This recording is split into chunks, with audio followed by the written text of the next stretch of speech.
શક્તિસિંહના જણાવ્યા અનુસાર અલંગમાં હિન્દી ભાષી લોકો દ્વારા ચલાવવામાં આવતા દારૂના અડ્ડાઓના કેસમાં તેમનું નામ ખોટી રીતે સંડોવવામાં આવ્યું છે। 17 તારીખે તેઓ વેરાવળ સોમનાથની સિવિલ હોસ્પિટલમાં 108ની ભરતીમાં હાજર હતા, જેનો તેમની પાસે પુરાવો છે। 6 તારીખે બપોરે 3 વાગે યોગરાજસિંહ અને ઘનશ્યામસિંહ અલંગ પોલીસ સ્ટેશન તેમને હોન્ડા પર બેસાડીને પોલીસ સ્ટેશન લઈ ગયા હતા। ત્યાં પીએસઆઈ વાઢેર સાહેબ દ્વારા તેમની સાથે મારપીટ કરવામાં આવી હોવાનો અને પટ્ટા વડે માર માર્યો હોવાનો આક્ષેપ કર્યો છે। તેમને ડિસ્ટર્બ રૂમમાં લઈ જઈ હાથકડી પહેરાવી લાકડીઓ અને પટ્ટા વડે અમાનુષી અત્યાચાર ગુજારવામાં આવ્યો હોવાનું તેઓ જણાવી રહ્યા છે। શક્તિસિંહ દાવો કરે છે કે તેમના ફોનમાં અલંગ વિસ્તારમાં ચાલતા દારૂ, ખનન અને રેતીના ગેરકાયદેસર વ્યવસાયોના પુરાવા છે, જેને મિટાવવા માટે પોલીસ દ્વારા તેમનો ફોન પણ લઈ લેવામાં આવ્યો છે। રિપોર્ટર ફિરોઝ મલેક, ભાવનગર।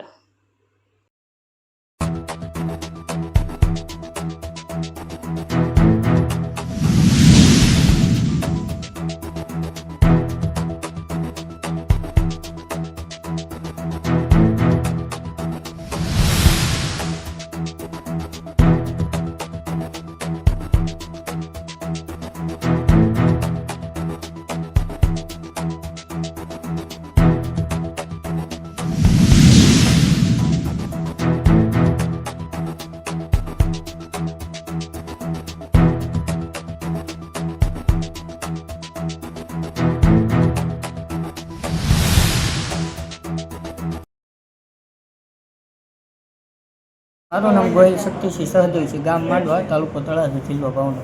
ક્યાંથી આવો? જસપના માંડવાથી। શું બનાવ બન્યો? મારી સાથે ગઈ 17 તારીખે ગયા મહિનાની ખોટી બપોરે 12 વાગે કંઈક એફઆઈઆરમાં મારું નામ દાખલ કરેલું હતું ખોટી રીતે। અલંગમાં જે હિન્દી ભાષીના નામે અડ્ડા ચાલે દેશી દારૂના, એનો માલ પકડાણો હોય છે, એમાં મારું નામ દાખલ કરવામાં આવ્યું। ત્યારે 17 તારીખે હું વેરાવળ સોમનાથ કોડીનાથ છે ને, ત્યાં હોસ્પિટલ સરટી હોસ્પિટલ હતો 112ની ભરતીના, હું ત્યાં ગયેલો હતો। પછી એ થયું, પછી 2 દિવસ પછી મને જાણ થઈ કે તમારી ઉપર કે ફરિયાદ કરવામાં આવેલી છે, દાખલ એમ। તો પછી આ 6 તારીખે ગઈ 6 તારીખે મને 3 વાગ્યા પછી યોગરાજસિંહ અને ઘનશ્યામસિંહ બે મને હોન્ડા લઈને આવ્યા। હોન્ડા લઈને આવીને લઈ ગયા પોલીસ સ્ટેશન। ત્યાં પછી પીએસઆઈ વાઢેર સાહેબ હતા, વાઢેર સાહેબની સામે રજૂ કરી। પછી વાઢેર સાહેબે મને ત્યાં આગળ બોલાવી ઊભો રાખ્યો ને પછી એ બેહાડી ને પગ થોભી રખાવી, પછી એને મને પટ્ટા માર્યા। પટ્ટા મારીને પછી એને કીધું યોગરાજસિંહને કે એને ડિસ્ટર્બ રૂમમાં લઈ જાઓ। યોગરાજસિંહ મને ડિસ્ટર્બ રૂમમાં લઈ ગયા।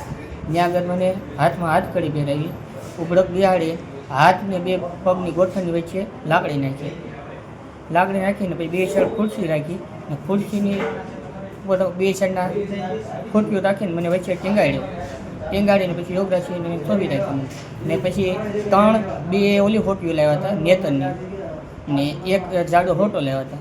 એ 3 લાકડી જ્યાં સુધી ન ભાંગી ને ત્યાં સુધી મને માર્યો ને પછી અહીંયા આગળ ગાલે 2 લાફા માર્યા ને 1 પાટું અહીંયા માર્યું ને 2-3 પાટા અહીંયા માર્યા મને વાઢેર સાહેબે। યોગરાજસિંહે થોભી રાખ્યો હતો। તમને જે 2 વ્યક્તિઓ લેવા આવ્યા હતા એ કઈ પોલીસ સ્ટેશનમાં ફરજ બજાવે છે? એ અલંગ પોલીસ સ્ટેશનમાં યોગરાજસિંહ ને ઘનશ્યામસિંહ। ગુનો ક્યાં નોંધવામાં આવ્યો? અલંગ પોલીસ સ્ટેશનમાં 17 તારીખે ગયા મહિનાનો। શેનો નોંધાયો હતો? એ કાંઈક હિન્દી ભાષી દારૂ અડ્ડા ચલાવે એના માટે એના નામની સાથે મારું નામ જોડી દીધું, કેમ કે ત્યાં આગળ અલંગમાં દેશી દારૂ અને ખનનનું રેતીનું બધું બહુ ચાલે છે અમારે। કેમ કે મારા ફોનમાં એ બધો સબૂત સાથે છે, ફોનના દારૂના અડ્ડાના ખુલ્લેઆમ વેચે છે એ બધું રેતીનું બધું મારા ફોનમાં સબૂત મિટાવવા માટે સાહેબ મારો ફોને લઈ ગયા। પછી એને કોર્ટમાં અમે ગયા ને કાલે, તો મને કે તમારો ફોન એવું બધું આપી દેશે। તો સાંજે અમે ફોન લેવા ગયા કે તમારો ફોન નથી દેવાનો। હવે એલસીબી ઓફિસ છે ને સાહેબે મને છે ને એવા અપશબ્દો કીધેલા છે કે એની સમા કોઈ નથી ને એને એમ કીધું હવે તો હું કે ભાવનગર જિલ્લામાં આવી ગયો, જિલ્લો આખો મારામાં છે, હું ગમે ત્યાં ગમે એવી રીતના તારું નામ કે દઈ દઈશ। કયા સાહેબે કીધું? વાઢેર છે, પીએસઆઈ અલંગમાં ને અને એમ કીધું કે હું ગમે ત્યારે તારી ધરપકડ કરીશ ને તને કે ગમે ત્યારે હું લઈ જઈશ તો મારી શકે।